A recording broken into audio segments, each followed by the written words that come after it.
Welcome Project and welcome to your weekly tutorials. In this video, we are going to be talking about two different series. We're going to talk about the warm-up, more specifically how to do the warm-up on a chair, and then I'm also going to give an alternative for the oblique series in case you are avoiding moving into a full plank. So let's get started.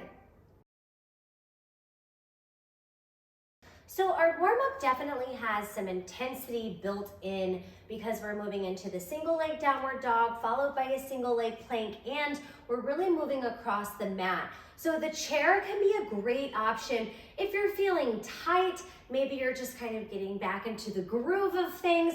Definitely explore the chair. The biggest difference is going to be where you stand on the mat. So I want to run you through what the chair version looks like.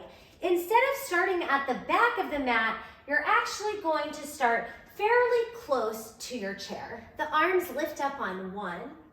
We take a forward fold as low as you like on 2. And then on 3, you're going to place your hands on the chair and then walk your feet backwards. Whereas if you started on the back of the mat and you were doing the floor, you would be walking your hands forward. This way, you walk your feet backwards. So this is 3 and 4, and now you're on tempo with the counts. You pull the knee in on 5, you push back for the stretch. This chair stretch here is so amazing. Oh my God, it's such a good chest stretch. This is 6.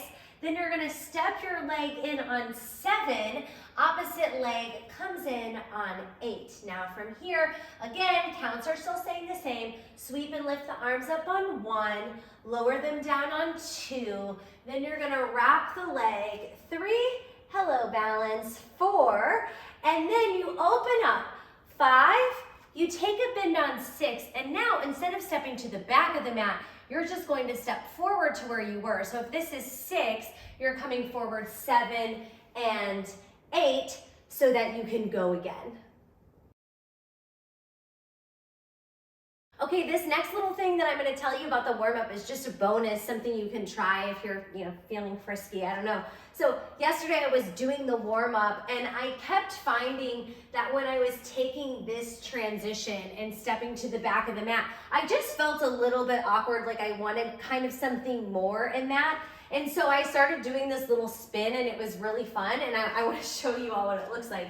So if we're hugging here, we open up 5, we take the bend on 6. The direction that you're facing, right, try turning that way. So the leg that's out, I'm going to turn here and let that bring me to the back of the mat.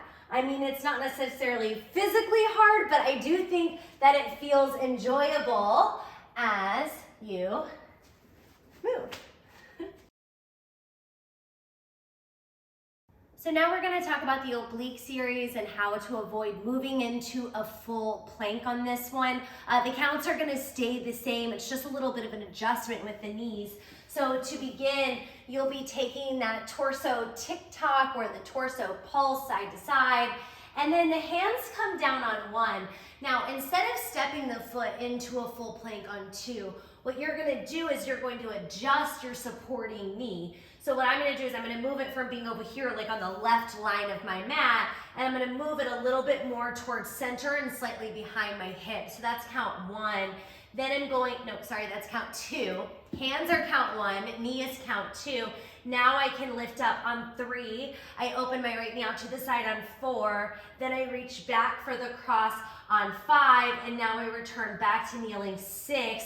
I get my left knee back in place 7, so that way I can lift up on 8. I want to show you that at tempo. So if I'm pulsing, it's 1, knee, 2, bring it up 3, open 4, cross 5, kneel 6, and 7, up 8. And it is a really, really great supported option for the body.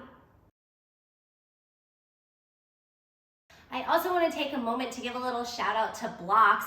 Blocks can be a really, really great tool, specifically when you're doing any type of planking or hands and knee work, and they can help alleviate a lot of different things in the body, but specifically today, I'm thinking about the neck. So if you're doing, whether you're on the feet or on the knees, maybe you bring this up and you open it to the side and you kind of feel that little like twinge of tension in the neck. It just feels real tight, a little bit achy. that is a really great sign that your body would respond well to something like blocks. So just these few inches off the floor can really offer a lot more space going on up here in the shoulder, the neck area, that line from the earlobe to the shoulder, and all that space can help you release the muscles of the neck so that you can feel it where we are wanting to feel it, which is through the core and through the oblique. So just a reminder today, never be afraid to take the things that you need. Good life lesson.